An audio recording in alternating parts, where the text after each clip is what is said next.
छोटा ब्रूज। ओह, हरे कृष्णा। सही भक्तों को दंडवत प्रणाम। हाँ, ओम प्रणाम। नमो भगवते वासुदेवाय। ओम नमो भगवते वासुदेवाय। ओम नमो भगवते वासुदेवाय। नारायणं नमस्कृत्य नरं चैव नरोत्तमं देवीं सरस्वतीं व्यासं ततो जयम् उदीरये। नष्टप्रायेषु भद्रेषु नित्यं भागवत सेवया भगवती उत्तम श्लोके भक्तिर्भवती नैष्ठिकी। श्रीमद् भागवतम स्कंद 1 अध्याय 2 दिव्यता तथा दिव्य सेवा श्लोक संख्या 28 और 29। वासुदेव परा वेदा वासुदेव परामखा वासुदेव परा योगा वासुदेव परा क्रिया वासुदेव वासुदेवं परं ज्ञानम् वासुदेव परम तप वासुदेव परो धर्मो वासुदेव परागति। प्रमाणिक शास्त्रों में ज्ञान का परम उद्देश्य पूर्ण पुरुषोत्तम परमेश्वर श्री कृष्ण है। यज्ञ करने का उद्देश्य उन्हें ही प्रसन्न करना है। योग उन्हीं के साक्षात्कार के लिए है। सारे सकाम कर्म अंततः उन्हीं के द्वारा पुरस्कृत होते हैं। वे परम ज्ञान हैं और सारी कठिन तपस्याएं उन्हीं को जानने के लिए की जाती हैं। उनकी प्रेम पूर्ण सेवा करना ही धर्म है। वे ही जीवन के चरम लक्ष्य हैं। बहुत ही महत्वपूर्ण श्लोक है। जैसा कि पिछले श्लोकों से हम समझते आ रहे हैं कि परम गति जो है वो एकमात्र भगवान की शरण में जाने से ही हमें मिल सकती है। बाकी अन्य अन्य देवी देवताओं या मनुष्यों या और किसी की शरण में जाके और किसी की आराधना करके सेवा करके, सेवा इन द सेंस पूजा करके हम वो गति प्राप्त नहीं कर सकते। उनको उनकी आराधना से अलग प्रकार की गति प्राप्त होगी। गीता में बता चुके हैं भगवान, यान्ति देवव्रता देवान। कोई देवताओं की पूजा करेगा तो देवलोक को जाएगा, कोई पितरों की पूजा करेगा तो पितरलोक को जाएगा, और कोई भूतों की पूजा करेगा यानी मनुष्यों की तो इसी लोक में रहेगा, और कोई भगवान की पूजा करेगा तो भगवान के धाम गोलोक वृंदावन या वैकुंठ जगत जाएगा। तो जिनकी जिस व्यक्ति की आराधना करेंगे उसके अनुसार उनके धाम तक हम पहुंच सकते हैं, उनके लोक तक पहुंच सकते हैं। लेकिन अगर अगर हम इस भौतिक जगत से निकलना चाहते हैं, पूरी तरह से मुक्त होना चाहते हैं, सभी समस्याओं से छुटकारा पाना चाहते हैं, तो एकमात्र हमें मुक्ति के दाता मुकुंद की शरण लेनी चाहिए, जो कि श्लोक में बताया गया है। तो इस श्लोक में कह रहे हैं कि वासुदेव परा वेदा, यानी वेदों का लक्ष्य क्या है। वेदों में बहुत सारे विषय हैं, सारे सब्जेक्ट हैं वेदों वेदों में, क्योंकि वेद जो है वो मैन्युअल है इस पूरे ब्रह्मांड के, संपूर्ण ब्रह्मांड के मैन्युअल है, तो सब कुछ है उसमें। लेकिन उसका जो सबसे गुह्यतम ज्ञान क्या है, उसका सबसे गुह्यतम ज्ञान है भगवान श्री कृष्ण को जानना। वासुदेव परावेदा, जो परम लक्ष्य है वेदों का, वो भगवान श्री कृष्ण के विषय में ज्ञान प्रदान करना है, उनसे हमारा संबंध स्थापित करना है। जैसा कि यहाँ पर रूपा जी कहते हैं तात्पर्य में कि प्रमाणिक शास्त्रों में ज्ञान का परम उद्देश्य पूर्ण पुरुषोत्तम परमेश्वर श्री कृष्ण है। तात्पर्य में कह रहे हैं कि वैदिक साहित्य का लक्ष्य भी यही है। क्या है? एकमात्र भगवान श्री कृष्ण ही पूजा के पात्र है। भगवान के साथ संबंध स्थापित किया जाए और हमारी भूली हुई प्रेममयी सेवा को पुनर्जीवित किया जाए, यही वेदों का सार तत्व है। तो अगर कोई वेदाध्ययन करके और ये सब करके अगर इस उद्देश्य तक नहीं पहुंच पाता है तो सब कुछ उसका व्यर्थ चला जाएगा। अगर कोई समुद्र में ऊपर ऊपर तैरेगा, छोटी मोटी थोड़ी बहुत डुबकी लगाएगा, 2-5 फीट तक डाई मारेगा, तो उसको क्या मिलेगा? खारा पानी मिलेगा, और क्या मिलेगा? लेकिन और झाग मिलेंगे। लेकिन अगर कोई समुद्र की गहराई में उतरता है, समुद्र कितना गहरा होता है? किलोमीटरों। हर कोई नहीं पहुंच पाता है। अगर गहराई में उतरेगा तब उसको हीरे जवाहरात पता नहीं क्या क्या मिलेगा, खजाना मिलेगा।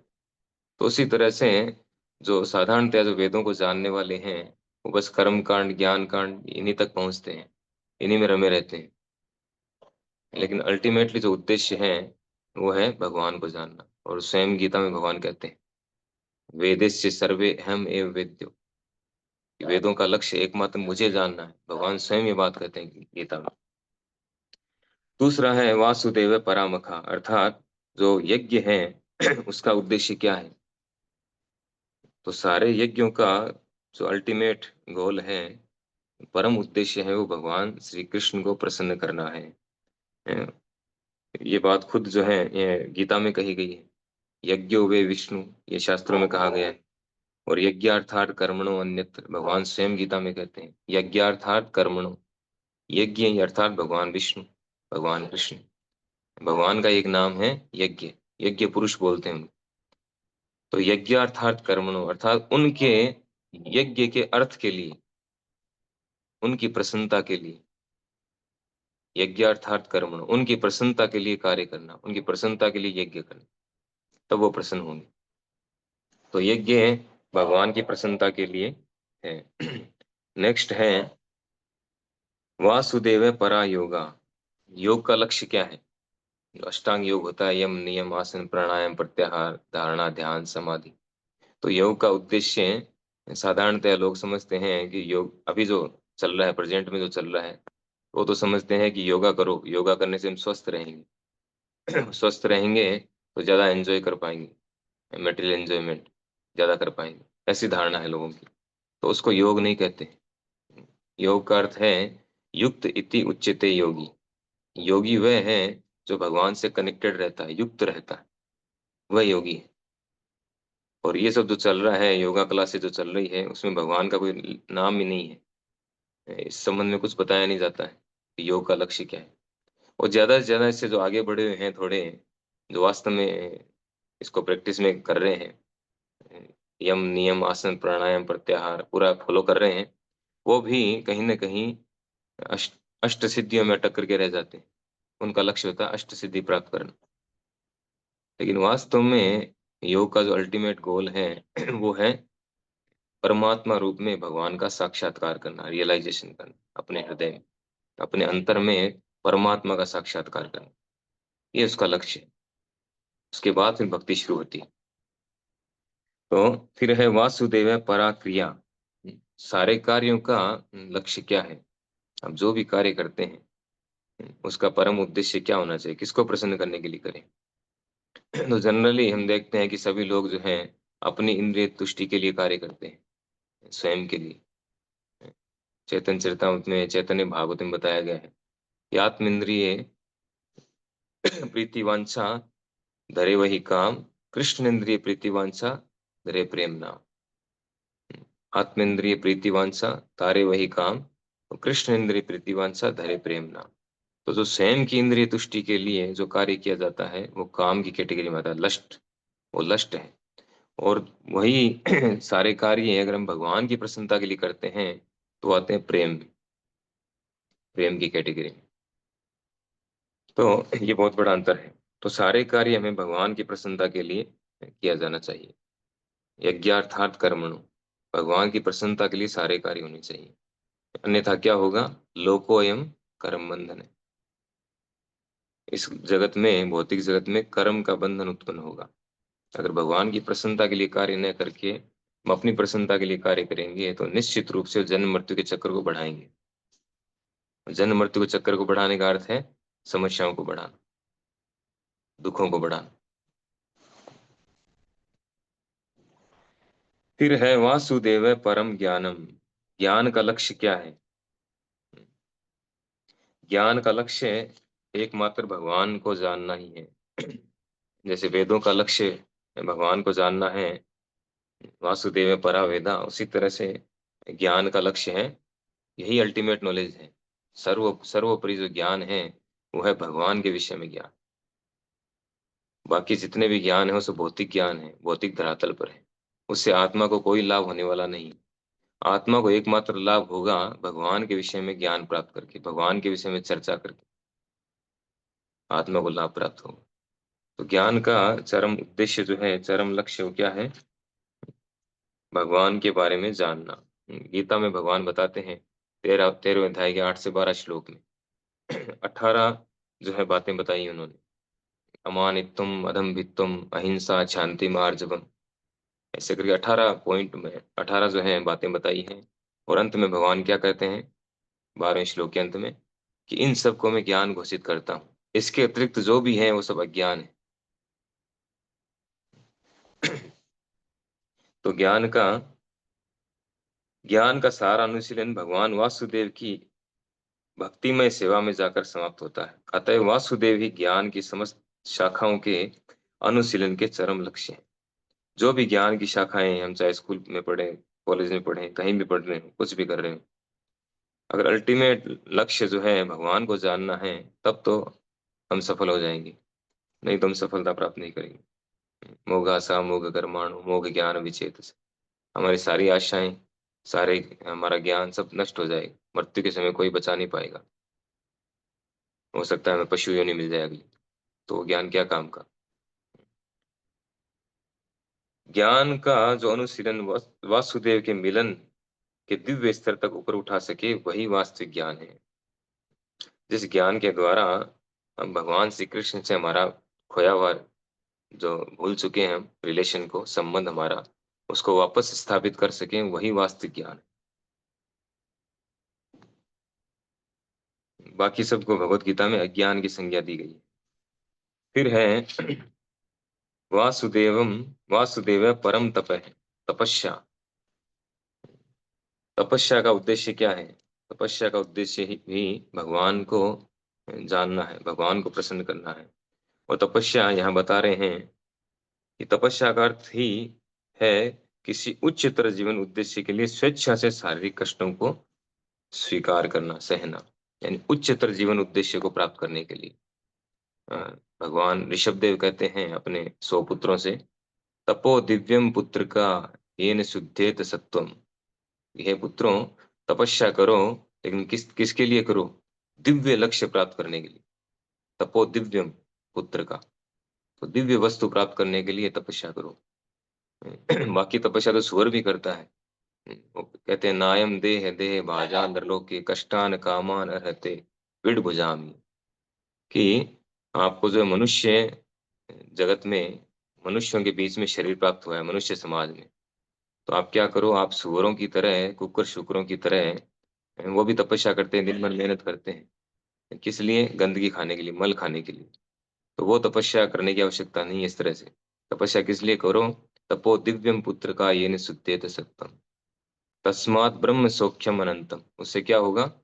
दिव्य जो है ना, ब्रह्म सुख, इन भगवान के साथ जब रिलेशन होगा तो उससे जो आनंद प्राप्त होगा, भक्ति से जो आनंद सुख प्राप्त होता है, वो प्राप्त होगा। इसलिए दिव्य तपस्या करो। भागवतम में आगे श्लोक आएगा, भागवतम में शायद और किसी में है वो, और कोई शास्त्र में है। आराधितो यदि हरिम तपसा ततः किम, न आराधितो यदि हरिम तपसा ततः किम, कि अगर कोई तपस्या कर रहा है, अगर कोई भगवान की आराधना कर रहा है, तो उसे और कोई तपस्या करने की क्या आवश्यकता है? और अगर कोई भगवान की आराधना नहीं कर रहा है, तो भी उसे तपस्या करने की क्या आवश्यकता है? क्योंकि तपस्या का उद्देश्य है भगवान की आराधना करना, भगवान को जानना, समझना, उनको प्रसन्न करना। तो उसके लिए तपस्या नहीं कर रहा है, तो उसकी तपस्या वैसे बेकार है। और अगर उसमें ऑलरेडी लगा हुआ है, तो उसको तपस्या करने की आवश्यकता नहीं। अब इसमें दो एग्जाम्पल दिए हैं प्रभुपाद जी ने, हिरण्यकशिपु का दिया एक तो एग्जाम्पल, राजनेताओं का एग्जाम्पल दिया है। हिरण्यकशिपु ने कितनी तपस्या की? 36,000 वर्षों तक तपस्या की। लेकिन वो तपस्या किस लिए थी? भौतिक दृष्टि से अमर होने के लिए थी वो। इस भौतिक जगत को अपने कंट्रोल में लेना, इस पे राज्य करने के लिए तपस्या थी वो। तो सारी तपस्या बेकार हो गई। 36,000 वर्ष तपस्या करके केवल 5 वर्ष तक राज्य किया, बस सब बेकार, क्या फायदा हो। दूसरी तरफ हम एग्जाम्पल देखते हैं ध्रुव महाराज का। ध्रुव महाराज की मेटेरियल डिजायर थी, लेकिन उन्होंने भगवान को प्रसन्न करने के लिए तपस्या की। हिरण्यकशिपु ने ब्रह्मा जी को प्रसन्न करने के लिए तपस्या की। और ब्रह्मा जी जो है, शास्त्र में कहा गया है, अभी पिछले 2 श्लोकों में पढ़ा हमने, कि कोई भी देवी देवता में मुक्त नहीं कर सकते इस भौतिक जगत से, क्योंकि वो मुक्त नहीं, खुद अमर नहीं है। और हिरण्यकशिपु अमर बनना चाहता था, तो ब्रह्मा जी की तपस्या करके वो अमर नहीं बन पाया, उसको मरना पड़ा 5 साल बाद। जबकि दूसरी तरफ ध्रुव महाराज का देखते हैं, ध्रुव महाराज ने केवल 6 महीने तपस्या की, नारद जी के बताए अनुसार, और 6 महीने में ही उन्होंने भगवान के दर्शन प्राप्त कर लिए, और उसके बाद में 36,000 वर्षों तक यहाँ पे राज्य किया, और उसके बाद में ध्रुव लोक को चले गए, जो कि भगवान का वैकुंठ जगत है, इस भौतिक जगत में वैकुंठ है वो।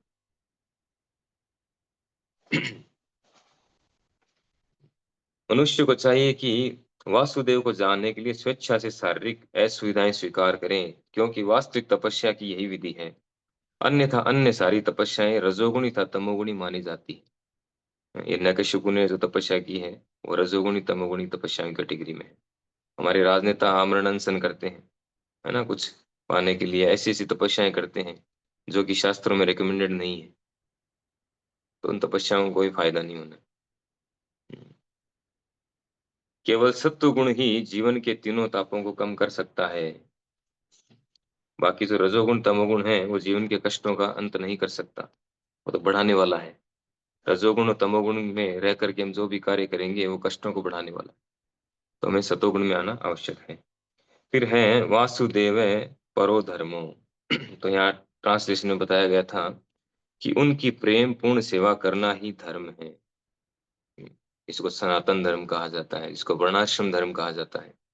वो है भगवान की प्रेम पूर्ण सेवा करना। भक्ति की डेफिनेशन प्रभुपाद जी यही बताते हैं, लविंग डिवोशनल सर्विस। तो भगवान की प्रेम पूर्ण सेवा करना ही हम सबका लक्ष्य है और हम सबका धर्म है, क्योंकि हम सब उनके अंश हैं। अंश का कर्तव्य है अंश की सेवा करना, जैसे पुत्र का कर्तव्य है पिता की सेवा करना, क्योंकि पुत्र पिता का अंश है, उनके शरीर के द्वारा प्रकट हुआ है। इसी तरह से हम सब भगवान के अंश हैं, हम आत्मा है। तो हमारे हमारी ड्यूटी है, हमारा धर्म है उनकी सेवा करें, उनको प्रसन्न करें। फिर अंत में है वासुदेव परागति। कि परम गति क्या है? तो वे ही जीवन के चरम लक्ष्य हैं। परम गति या चरम गति जो है हमारी, वो है भगवान श्री कृष्ण, यानी back to home, back to Godhead. भगवान के धाम वापस पहुंचना ही हमारी परम गति है। कल पढ़ रहा था भागवतम में, तो प्रभुपाद जी बता रहे थे उसमें, वसुदेव जी और नारद मुनि जी का डिस्कशन चल रहा था। तो वसुदेव जी पछतावा कर रहे थे। वो पछतावा ये कर रहे थे कि मैंने जो है पूर्व में भगवान संकर्षण की पूजा की थी, लेकिन संकर्षण की पूजा करके और मैंने उनसे मुक्ति का वरदान नहीं मांगा, यद्यपि वो मोक्ष के दाता है, मोक्ष दे सकते थे मुझे, लेकिन मैंने उनसे उनको ही, भगवान को ही पुत्र रूप में मांग लिया।